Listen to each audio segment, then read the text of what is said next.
Hi, I'm Mina. And I'm Yules. Thanks for tuning in to Artificially Informed. Welcome back to the Deep Dive. We are about to launch into an absolutely crucial synthesis of the forces that are shaping our world right now.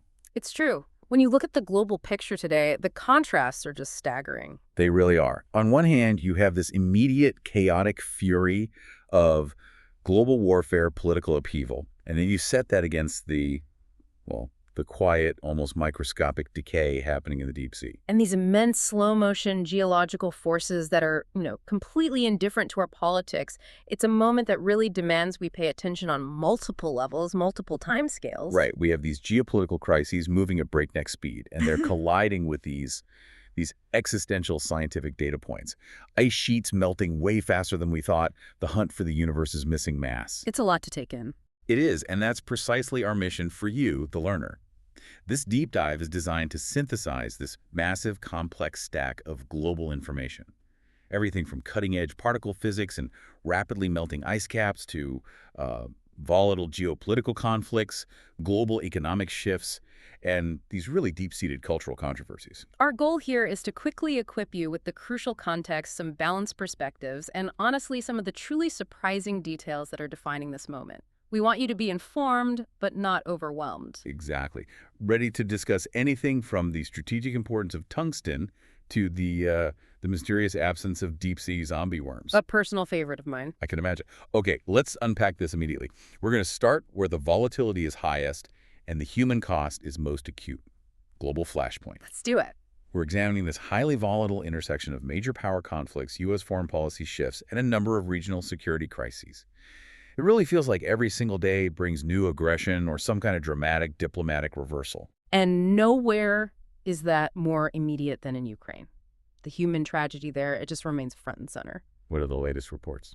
Well, we have reports of a recent, very intense, roughly 10-hour-long missile and drone attack launched directly against the capital, Kyiv. 10 hours, that's a sustained barrage. It is, and it tragically resulted in 2 civilian deaths and at least 32 others injured. This wasn't a quick strike. This was a prolonged assault designed to terrorize and overwhelm air defenses.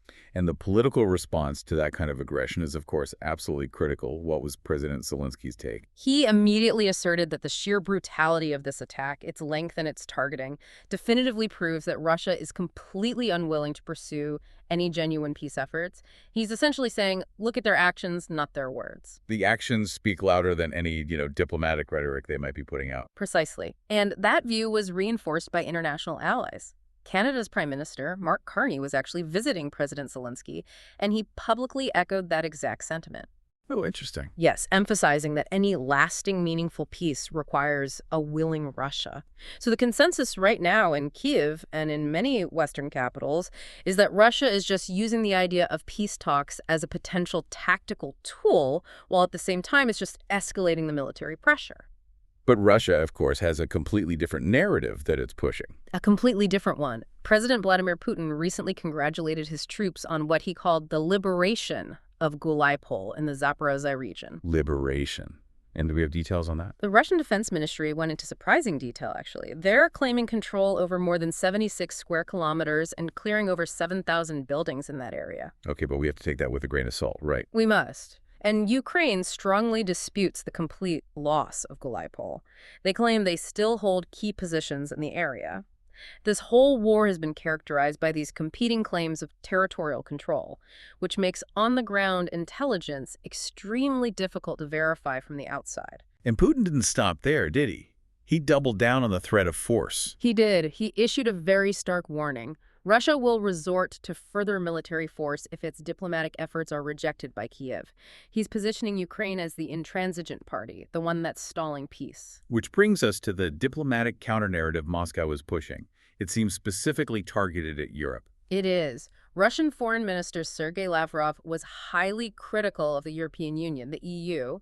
He actually labeled the bloc as the main obstacle to peace. The main obstacle, so they're completely flipping the script. Completely. Lavrov accused the EU of actively preparing for war, of aiming for Russia's strategic defeat, a term which basically means rendering Russia incapable of exerting regional influence. While at the same time saying what? Yeah, That Russia has no plans to attack NATO. exactly. Dismissing any Western fears of a Russian attack on the North Atlantic Treaty Organization or NATO as completely unfounded propaganda. And that narrative, that Europe is the one prolonging the war, that plays directly into the ongoing discussion around Western support, doesn't it?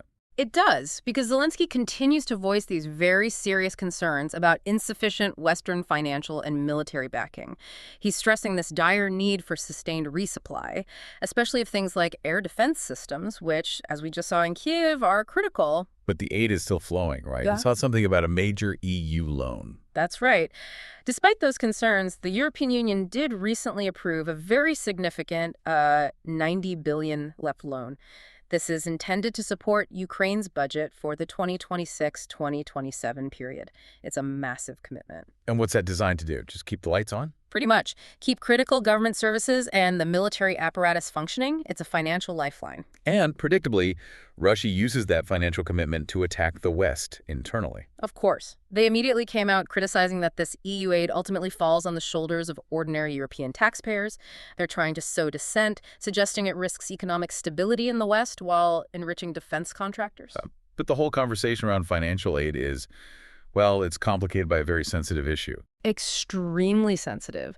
Allegations of deep corruption within Ukraine itself. This is a very uncomfortable truth for Western donors. I've seen some of this. Russian media, of course, but also some Western journalists. Right. Russian media outlets and even a U.S. journalist, John Varoli, have characterized Zelensky as a puppet. Varoli even went so far as to suggest that Western elites might choose to eliminate him once he's no longer strategically useful. It's a very stark picture of a Kiev leadership beholden entirely to external forces. And what's the impact of that narrative inside Ukraine? Is it landing? It seems to be. The political damage domestically is already acute. There are reports suggesting that nearly 40% of Ukrainians now believe Zelensky is implicated in corruption scandals. 40%. That's a huge number. It is, and it includes a recent, very specific $100 million kickback scheme that allegedly involved an associate and the state nuclear operator. This creates a terrible strategic dilemma for Western donors, right? You have the necessity of funding the war effort on one hand and the financial risk posed by this deep-seated corruption on the other. Precisely. For now, the consensus seems to be that preventing Ukraine's total collapse outweighs the financial risk. But it's a tense calculation. And this internal scrutiny, it's not just at the top levels. It extends even to the military's field operations. Troublingly, yes. We also have reports that Kiev recently sacked 2 senior brigade commanders, a Colonel Konoval and a Colonel Peteshkin. And why? What was the charge? They allegedly submitted false reports about their own positions in the recently Russian-held town of Seversk. Wait. They were sacked for lying about their own location on the battlefield. Exactly. This suggests a catastrophic failure in accurate situational assessment and, frankly, a severe lack of transparency up the chain of command. An error like that likely cost Ukraine control of key areas and almost certainly cost soldiers' lives. So the internal fight for integrity is just as crucial as the fight against the external aggression. It might be even more so in the long run. Okay, so if the war in Ukraine defines volatility in the East, the shifting sands of American foreign policy under the Trump administration are defining instability everywhere else. That's a good way to put it. 2025 has marked a really drastic pivot away from that traditional global leadership role for the U.S. And towards what? Prioritizing national interests and regional dominance. Specifically, ending aggressive rhetoric against Russia and promoting negotiation instead. The change in approach has been truly profound. We've seen the United States transition from being Ukraine's most vocal and significant supporter to now demanding Kyiv fund its own military aid. And at the same time, engaging in a trade war with new tariffs, new restrictions, with over 70 countries. 70. You can just imagine the effect this has had on allies.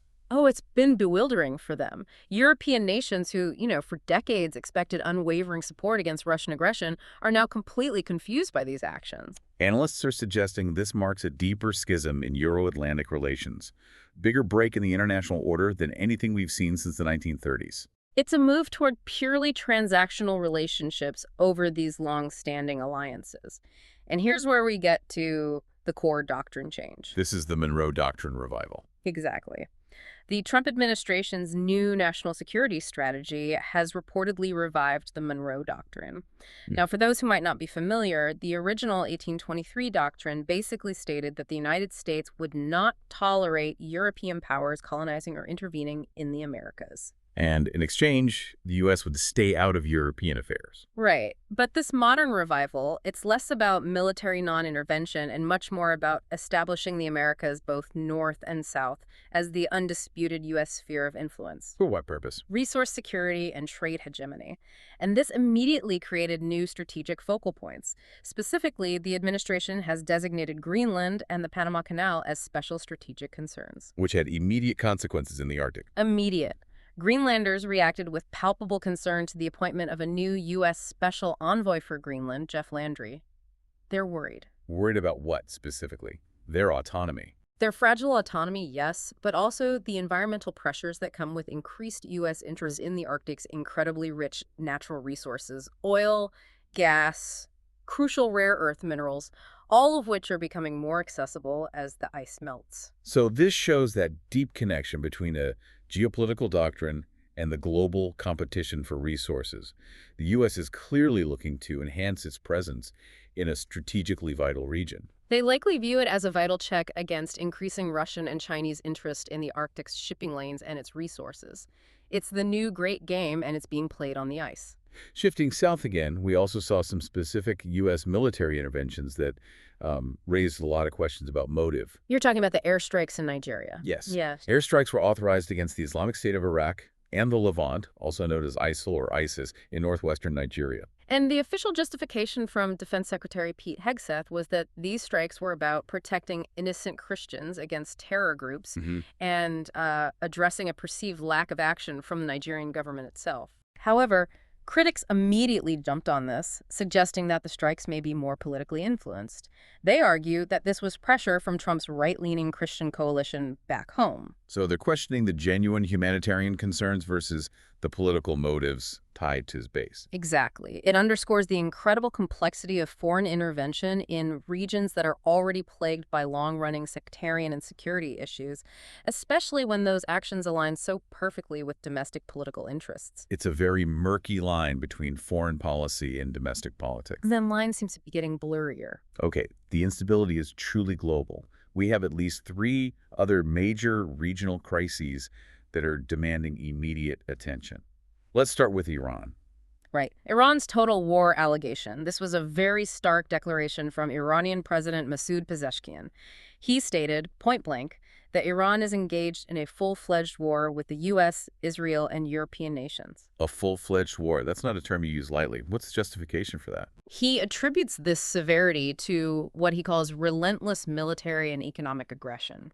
He's citing the renewed United Nations, or UN, sanctions over Iran's nuclear activities, and also previous military strikes by the U.S. and Israel. And he made a historical comparison, I believe. A very telling one.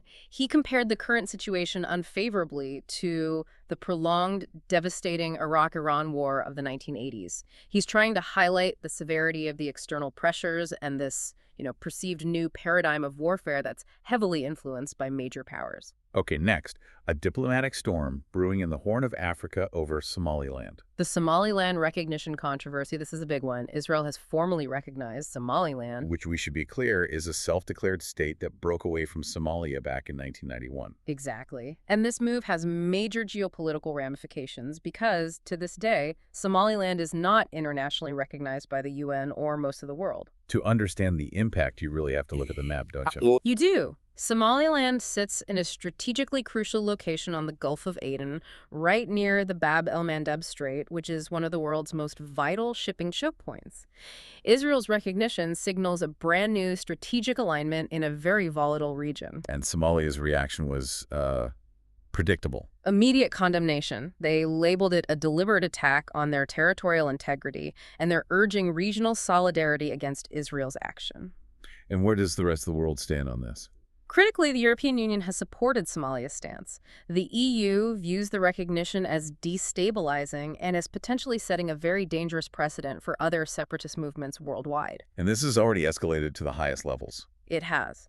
The United Nations Security Council is scheduled to debate the geopolitical ramifications of this recognition, so this highlights the really intricate balances involved in statehood, sovereignty, and international law, particularly in East Africa.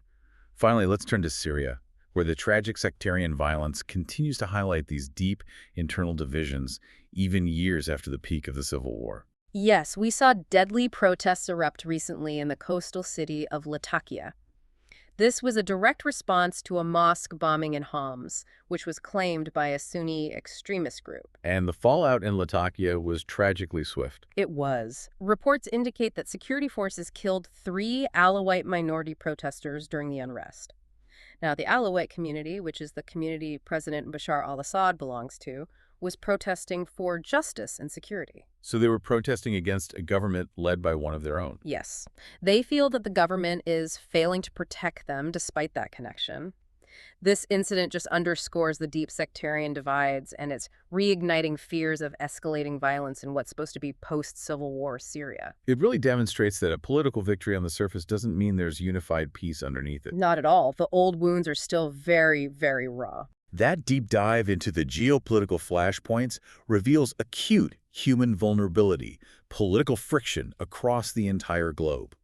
But now we're going to turn to the realm of science, which reminds us that the threats operating on this planet exist on a scale that is far more immense and far more indifferent than any political conflict. A very necessary shift in perspective. We're shifting our focus now to the long-term fundamental processes that are shaping our planet and indeed the universe.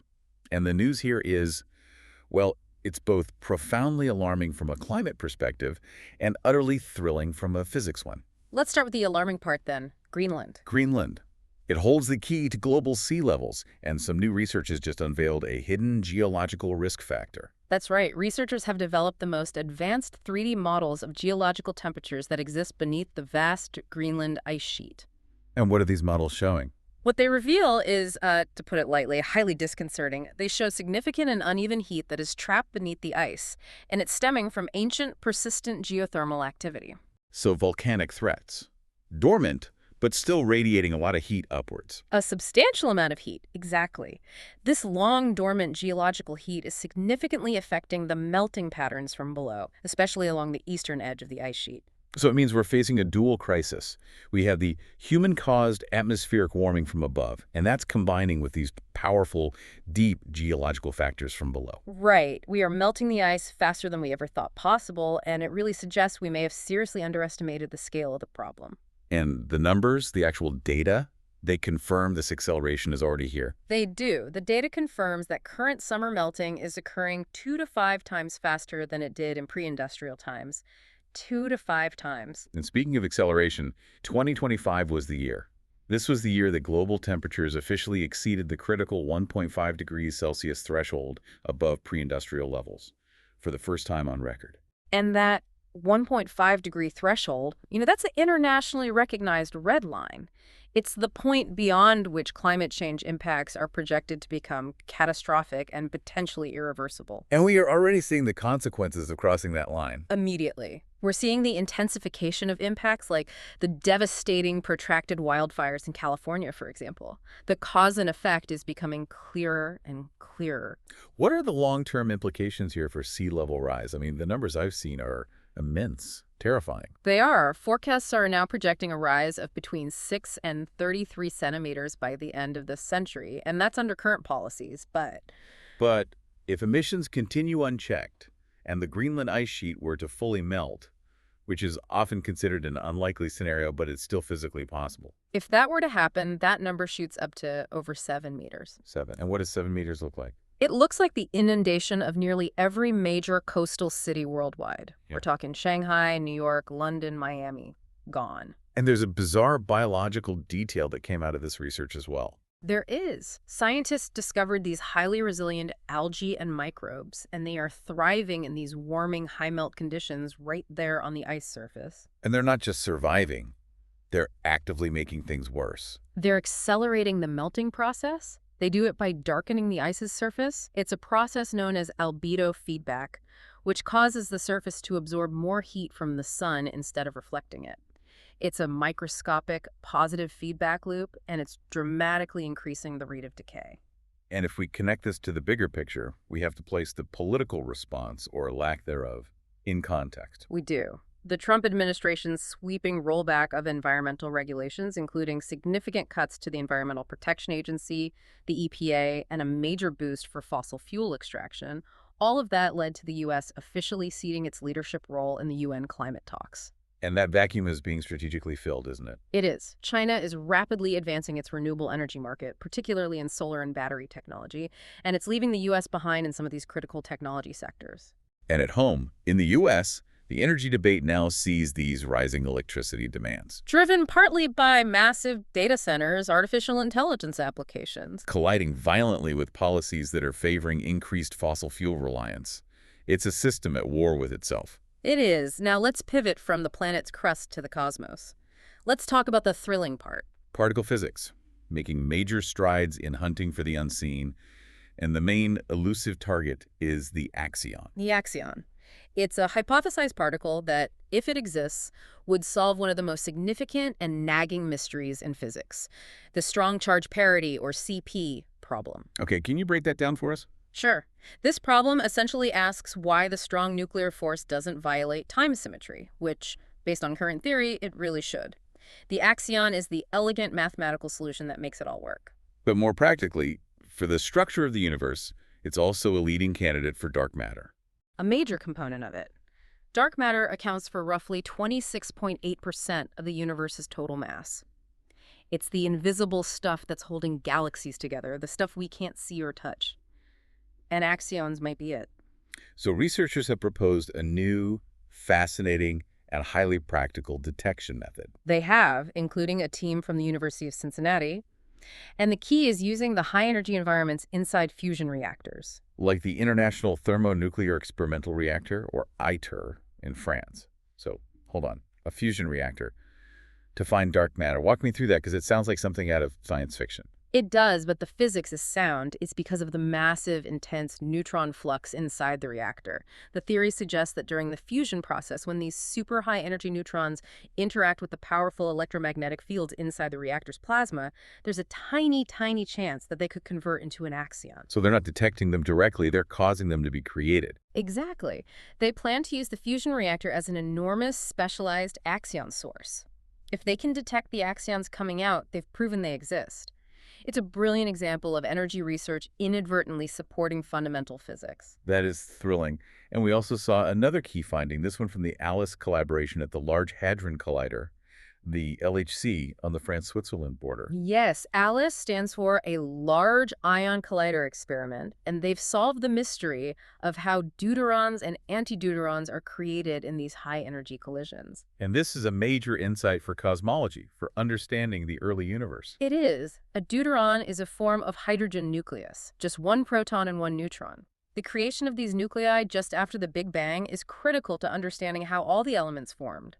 Before this finding, physicists just assumed that these nuclei formed almost instantaneously when particles collided. So what's the mechanism they actually identified? They found that these fragile nuclei are not formed instantly. They actually form a little bit later, slightly delayed, as the superheated fireball, which is created by the collision of protons, cools down and expands. So as the system cools to a certain temperature, then the protons and neutrons can combine into deuterons. That's it. So the timing matters just as much as the ingredients. This new mechanism, this late-stage cooling, provides a much cleaner fit to the data they've collected at the LHC, and it's forcing a revision of our models for the early universe and the formation of light elements. Fascinating. Now for our final scientific mystery, and this one brings us right back down to Earth, specifically to the deep ocean floor, with the unsettling story of the zombie worms. This comes from a decade-long monitoring project by the Monterey Bay Aquarium Research Institute. It's a fantastic piece of long-term science. So what do? Researchers submerged whale bones in the deep ocean, expecting them to be colonized by Osedax worms. These specialized organisms are colloquially known as zombie worms because they bore into the bone to consume lipids. And they're absolutely vital for breaking down whale remains and recycling nutrients in the deep sea. They're a cornerstone of that ecosystem, but after 10 years, they were completely absent. Not a single one was observed on the bones. That seems completely counterintuitive. I mean, the deep ocean is supposed to be this vast, stable environment. And that's why it's such a massive indicator of ecosystem stress. The absence of these worms is strongly linked to two major environmental shifts. First, low oxygen conditions in the deep-sea hypoxia, which is being exacerbated by warming oceans. And the second. Broader degradation of deep-sea ecosystems caused by human activity, like deep-sea trawling, which stirs up sediment and destroys habitats. So the collapse of this natural nutrient cycling system, it has major implications. It suggests that the vital whale fall process, which provides critical food and shelter for entire deep-sea communities, is at risk of collapse in this region. The worm is a canary in the deep-sea coal mine. And the data supporting that broader concern is pretty sobering. It is. Reports indicate that up to 60% of all marine ecosystems are already degraded globally. When you look at the scale of climate change, geological heat melting Greenland, and then you look at this small scale, the disappearance of a tiny crucial worm, it just highlights how fragility exists everywhere, from the poles to the ocean floor. The physical laws of the universe are dictating change faster than our political systems can respond. We transition now to how technology is shaping governance, corporate brands, and even the development of the adolescent brain. This is where the virtual world collides, sometimes violently, with fundamental rights. And the battlefield here is digital security, the fight against state-sponsored surveillance. To start, we really need to introduce the Digital Security Helpline, which is run by the organization Access Now. This is a crucial nonprofit lifeline for global civil society, isn't it? It really is. Access Now provides free technical assistance and rapid response support all over the world to journalists, human rights defenders, opposition politicians, anyone who is being targeted by sophisticated government surveillance and commercial spyware attacks. They're essentially first responders for when someone's phone or computer has been compromised by a state actor. That's a perfect way to put it. And what makes this so vital is the context. Access Now is reporting a severe spike in spyware incidents, and they link it directly to heightened political repression worldwide. So governments are purchasing this mercenary spyware, often from private companies, to monitor, to silence, and sometimes to jail dissent. Which makes this kind of technical support absolutely essential for maintaining basic civil liberties. And this brings us to a major free speech and censorship clash that's playing out right now in U.S. courts. The Center for Countering Digital Hate, or CCDH, deportation case. Right. The Trump administration is seeking the deportation of Imran Ahmed. He's the CEO of the CCDH, a British national, and a lawful green card holder. That is an extraordinary move against a lawful resident. What is the administration's core charge against him? The charge is highly controversial, and it's really rooted in the current administration's interpretation of free speech. They perceive Ahmed's anti-hate speech campaigns, his efforts to hold social media platforms accountable for disinformation, as a form of politically motivated censorship. The censorship of opposing viewpoints, particularly conservative ones. That's the argument. The administration is essentially arguing that combating hate speech is an infringement on free expression, and therefore Ahmed's activities are counter to the national interest. So they claim his activities seek to silence opinions that run counter to his organization's ethos. Exactly. And this is a classic left-right clash over the boundaries of acceptable public discourse. Those on the right claim that groups like the CCDH suppress legitimate political debate under the guise of safety, while the CCDH argues they are combating harmful, manipulative disinformation that poisons the well. And the legal pushback was swift. Swift and definitive. A New York federal judge placed a temporary block on the deportation, demanding the government provide substantial justification for taking this kind of action against a lawful green card holder. It underscores the legal protections afforded to permanent residents and raises very serious constitutional questions about using deportation as a tool for political disagreement. It does. And this incident perfectly encapsulates the underlying tension of the digital age. How do we balance combating hate speech and disinformation with preserving free expression rights for all, even those with views deemed deeply hateful or dangerous? The line is hotly contested, and this case will set a major precedent. Shifting gears to corporate tech, we have major upheaval at FaZe Clan. The gaming and entertainment brand established way back in 2010. This signals some deeper structural issues within the whole creator economy. It's a real warning flare, isn't it, about the inherent instability and volatility of the influencer business model. It is. FaZe Clan is facing a very uncertain future after the departure of 6 prominent influencers, including big names like Lacey, Adapt, and Ronaldo. And the catalyst wasn't just poor performance, it was deep dissatisfaction with the new management's direction and failed contract negotiations. This highlights a fundamental problem. Brands that are built primarily on personality are only as strong as the personal loyalty of their stars. And when those stars walk, the brand value can collapse overnight. The scale of this exodus raises huge questions about FaZe Clan's financial sustainability and its ability to maintain its influence in the hyper-competitive esports and influencer landscape. Their stock has been all over the place since the announcement. Meanwhile, on the regulatory front, China is moving very aggressively to govern artificial intelligence. Yes, the Cyberspace Administration of China is now soliciting public feedback on proposed comprehensive governance regulations for AI. This move signals China's attempt to establish a highly centralized, but also potentially more responsible, framework for the technology. They're trying to get ahead of the curve, and establish guardrails before the technology becomes even more pervasive. Especially in sensitive areas like content generation, public opinion shaping, and of course, surveillance. And this contrasts pretty sharply with the US and Europe. Oh, very sharply. Their regulatory efforts are much more fragmented and often feel like they're playing catch-up. As we noted earlier, the US is still struggling to manage the basic energy demands generated by AI data centers, let alone implementing comprehensive ethical governance guidelines across different jurisdictions. Finally, let's turn to the most personal technological dilemma facing families today: the impact of smartphones on young people. Right. A recent study reviewed a large body of findings, and it linked early smartphone usage, specifically getting a phone before the age of 12 to an increased rate of mental health problems in teenagers. And we are talking about elevated risks for things like anxiety and depression in adolescents. Correct. And this is crucial because it's not just about the total amount of screen time, it's about the timing of its introduction during a very critical period of adolescent brain development. The prefrontal cortex, which handles emotional regulation and executive function, is still maturing rapidly during those years. So introducing the constant stimulus, the social pressure, the immediate reward cycles of social media and apps during this formative period can actually rewire those developing neural pathways. It can, toward more impulsive behavior and a heightened sensitivity to social feedback, which can lead to measurable increases in mental health distress later on. This creates a monumental challenge for parents, for schools, for policymakers. It really underscores the urgent need to establish clear, consistent guidelines for smartphone access. The potential developmental risks associated with this technology during those formative years, they just can't be ignored. It requires a public health approach, not just a commercial one. Let's pivot now from political risk to financial vigilance. The global economy seems to be defined by this fierce competition for critical resources and rising internal distress in some major powers. That's a very accurate picture. The race for vital minerals is intensifying, particularly for defense applications and for the green energy transition. And the United States is now looking to South Korea, a key ally, for a reliable source of tungsten.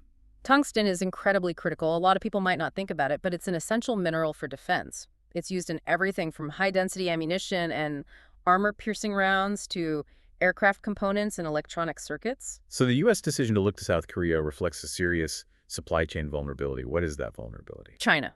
China currently dominates the global supply chain for tungsten. They control a majority of the mining and the processing, so the U.S. is very focused on mitigating this risk. And the reopening of a major tungsten mine in South Korea is seen as a crucial step for bolstering U.S. defense readiness. And just as importantly, reducing that reliance on a potential geopolitical rival for a critical material. Meanwhile, let's talk about lithium, the essential component for electric vehicle, or EV, batteries. We saw a seismic shift in Chile, which holds about 40% of the world's known reserves. A huge shift. The country formed a new company, Nova Andino Lithios BA, and it's a major partnership between the state-owned Codelco, which is historically focused on copper, and the private miner SQM. And SQM is notably backed by Chinese capital. It is. This partnership is a masterclass in modern resource diplomacy. It brings together state control, private expertise, and foreign capital. And this collaboration is designed to massively boost production, targeting an increase of approximately 300,000 tons annually from the vast Atacama salt flat. Chile is strategically trying to reclaim its global leadership position in lithium production. But let's look at the financial arrangement because that's where it gets really interesting. Under their new national lithium strategy, the Chilean government is set to receive up to 85% of the operating margin starting in 2031, 85%. securing 85% of the operating margin. That sounds like aggressive resource nationalism.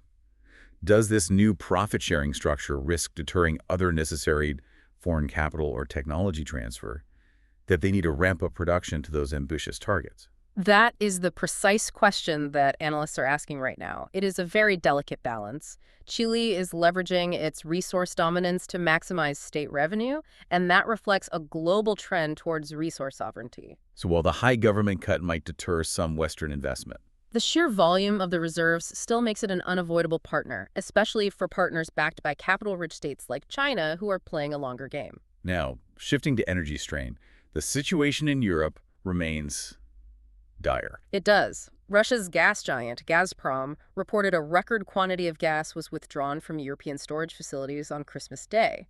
That reflects extreme demand amid colder than expected weather. And this is deeply concerning because reserves are already dwindling rapidly. Very rapidly. Storage sites in core industrial areas like Germany are down to 59.8%, and Latvia's Inkukulin's facility, which is a major regional hub, is operating at only 49.5% capacity. These low levels are raising warnings about potential critical shortages before the heating season even ends. And that could mean forced industrial shutdowns, which would be catastrophic for the economy. And this is all happening while the European Union is committed to its long-term strategy of eliminating Russian energy imports entirely by 2028. Which leads Russian officials, perhaps predictably, to cite self-inflicted economic harm.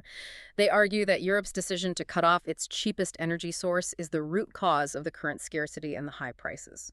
And that energy crisis ties directly into economic distress in core Europe, specifically in Germany. Germany is facing a serious unemployment crisis. The Federal Employment Agency reported that job-finding prospects have just hit an all-time low, with their main indicator dropping to 5.7. And the youth workforce is suffering disproportionately too, isn't it? It is. Youth placement into apprenticeships is at its lowest point in 25 years. That signals very serious long-term structural problems in the labor market. And the core cause is clear. It's this economic downturn that's largely linked to the cessation of low-cost Russian energy imports. German heavy industry, the backbone of its economy, which relies on cheap energy, has been particularly hard hit. It's exacerbating business bankruptcies to an 11-year high. And in response, the German government has introduced some pretty sweeping social reforms. They have. They're transitioning to a new basic income system, but it comes with stricter job placement requirements and financial sanctions for those who fail to comply. They're trying to spur workforce participation while still providing a safety net. Across the ocean, we see another crucial economic trend, this one tied to U.S. political risk perception: remittances to Honduras. Yes, Hondurans in the U.S. are sending increased amounts of money home, and it's because of profound fear surrounding the Trump administration's immigration policies and the potential for large-scale deportation. This reflects families trying to sort of front-load their financial support before potential restrictions are implemented. Exactly. And those funds are a crucial stabilizing effect for the Honduran economy. Remittances make up a significant portion of the country's gross domestic product, or GDP. They provide essential funding for households covering basic needs like healthcare, food, and education. Shifting gears to the world of startup financing, let's quickly look at the critical Series A funding round. This is often the most challenging leap for a young company. It really is. This is the first significant venture capital round after the initial seed stage. And founders are typically selling a substantial chunk of their company, somewhere between 10% and 30% equity. What's the key challenge for founders at that stage? It's twofold. First, you have to articulate a compelling vision and a growth strategy to justify a high valuation. And second, you have to skillfully navigate the very complex terms of dilution with sophisticated investors. You have to weigh that large equity dilution against the vital capital injection you need for scaling operations, marketing, and expanding your team. And finally, let's look at China's burgeoning commercial real estate investment trust, or C-REIT expansion. This is a big one. Morgan Stanley is projecting the C-REIT market could hit a staggering US $1 trillion over the next 20 years. And assets in China's Greater Bay Area, that integrated economic region with cities like Hong Kong, Macau, Guangzhou, and Shenzhen, are specifically poised to lead that demand. They are.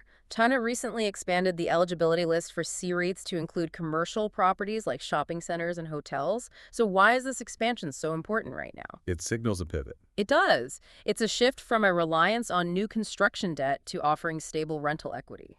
This allows developers to offload their completed income-generating assets. That provides them with fresh capital, helping them navigate the ongoing severe property downturn in China by offering investors stable income and diversification away from that very risky residential housing market. The cultural landscape is just as volatile as the geopolitical one.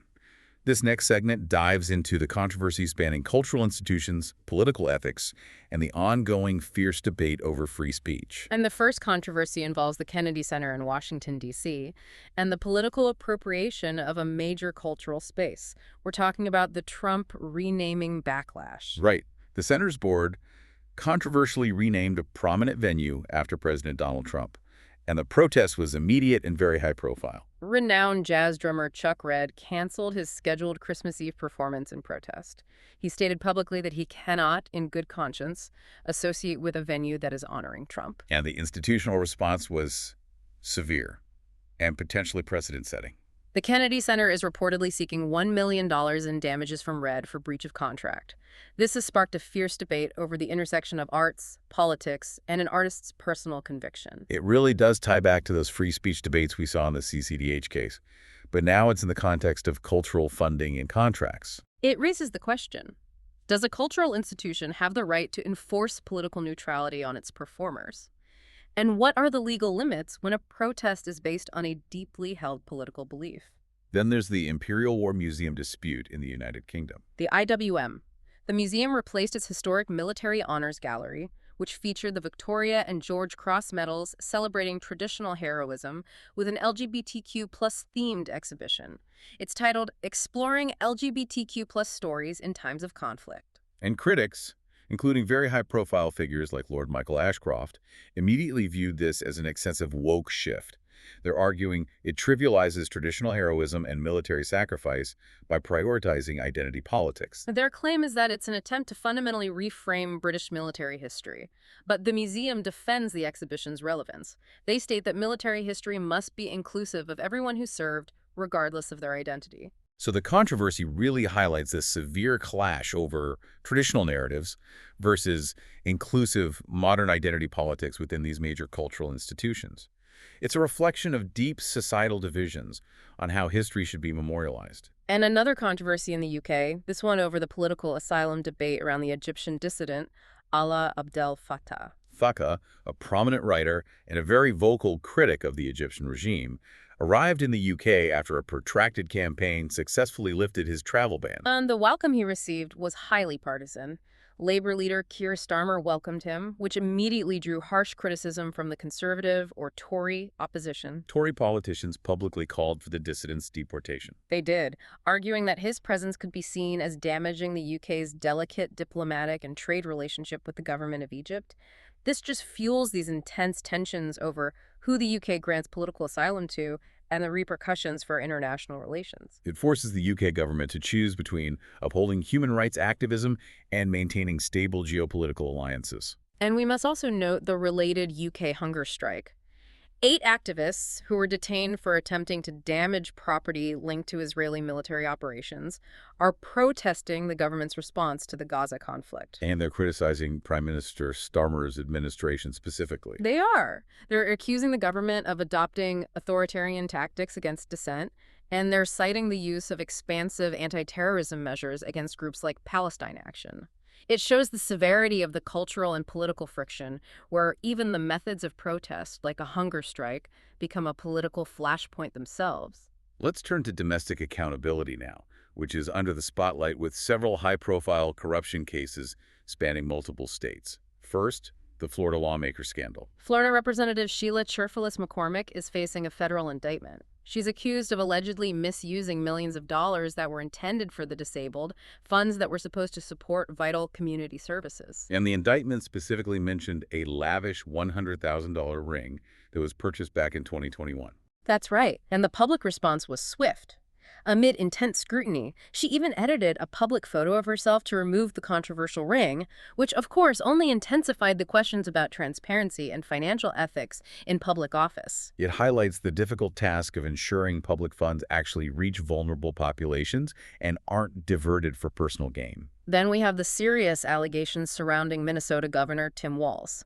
He's under intense fire following claims of over $110 million in alleged fraud within the state's child care and health care services. And this is linked specifically to the Somali community there. It is. Governor Walz has publicly vowed to prosecute any offenders, emphasizing that if fraud occurred, it was a crime against the citizens of Minnesota and must be dealt with severely. However, the incident has been politically weaponized by national figures. Specifically, figures like Donald Trump Jr., who harshly criticized Walz and the situation, associating the alleged fraud with broader, highly sensitive national immigration issues that affect the region. So this highlights how a domestic service fraud case can quickly become a flashpoint for national political and immigration debates, moving far beyond the scope of a state criminal investigation. And finally, we circle back to President Trump himself and the highly publicized Epstein files. Trump publicly called for the Justice Department, the DOJ, to release the names of all individuals linked to Jeffrey Epstein, specifically claiming that doing so would embarrass Democrats. This call came after the DOJ released thousands of documents that did include references to several high-profile figures, including Trump and former President Bill Clinton, both of whom have vehemently denied knowing anything about Epstein's illicit activities. The DOJ, for its part, dismissed Trump's claims as unfounded and sensationalist. They're insisting that all legally relevant documents have been released according to the court order. It's just clear that the intersection of politics, power, and personal ethics is generating immense legal and cultural friction, and it's fueling conspiracy theories and partisan attacks from all sides. It's vital, I think, to balance these heavy geopolitical and economic crises with stories that reflect human resilience, cultural achievements, and community responses to tragedy. These are the stories of ordinary people moving forward. I agree, it's a necessary perspective. And we must start with a farewell to a true legend. The French actress and committed animal rights activist Brigitte Bardot, who passed away at 91. She was an iconic figure who just revolutionized cinema in the 1950s and 60s. She embodied a new sense of feminine liberation on screen. And crucially, she dedicated the entire second half of her life to passionate animal rights activism. She used her global fame to advocate for the welfare of animals worldwide, leaving this powerful dual legacy not just in film, but in political dedication to a cause. We're also celebrating a massive legacy in music. Mulatu Askatki, the godfather of Ethiopian jazz. He recently played his last live concert after 6 decades in the music industry. He celebrated globally for his innovative fusion sound that blended traditional Ethiopian pentatonic scales with Western jazz and funk elements. He left an indelible mark on cultural heritage. And speaking of heritage, a major cultural triumph for Italy. Italian cuisine officially received UNESCO heritage status. That's United Nations Educational, Scientific, and Cultural Organization. And this recognition celebrates the depth, the history, and the importance of its culinary practices. This is more than just an award, isn't it? It's viewed as vital in combating the homogenization of food culture worldwide. Exactly. It's about ensuring that traditional, regional Italian culinary knowledge and techniques are preserved and passed down through generations. And speaking of community and ingenuity, a fantastic story of community activism emerged in Philadelphia with the Bus Stop Banksy. Yes. The anonymous artist who stepped in to address some frustrating urban infrastructure failures. They were frustrated by the lack of information provided by the transit authority. So they just did it themselves. They did. This Bus Stop Banksy created and installed their own improvised bus stop signs that provide real-time tracking information for commuters. It just highlights how creativity and direct action can fill the gaps left by traditional civic systems. We also saw technology play a crucial life-saving role in a moment of pure human drama in Texas. Absolutely. A true measure of effective resilience. A Texas father successfully rescued his 15-year-old daughter, who had been kidnapped at knife point on Christmas Day. The quick thinking was the key here. It was. He proactively used the parental control features on her device to track her cell phone's location in real time. This tech literacy and immediate action allowed law enforcement to quickly locate and rescue the girl. It's a powerful anecdote about technology being used effectively in a crisis. In tragic contrast, the Hamilton community in Michigan is grieving the death of 74-year-old fire chief David Haverdink. A terrible story. He was struck and killed by a vehicle while responding to an emergency call in Heath Township. It just underscores the relentless, inherent dangers that are faced by first responders every single day they put on the uniform. And then we have the tragic geopolitical spectacle of Myanmar's sham elections. These are the first elections since the 2021 coup, and they're viewed by the international community, Rohingya refugees, and human rights organizations as completely lacking any legitimacy. The military junta, having caused over 90,000 deaths and displaced 3.5 million people in the civil conflict since the coup, is simply trying to legitimize its military rule. The main opposition party, the National League for Democracy, has been dissolved.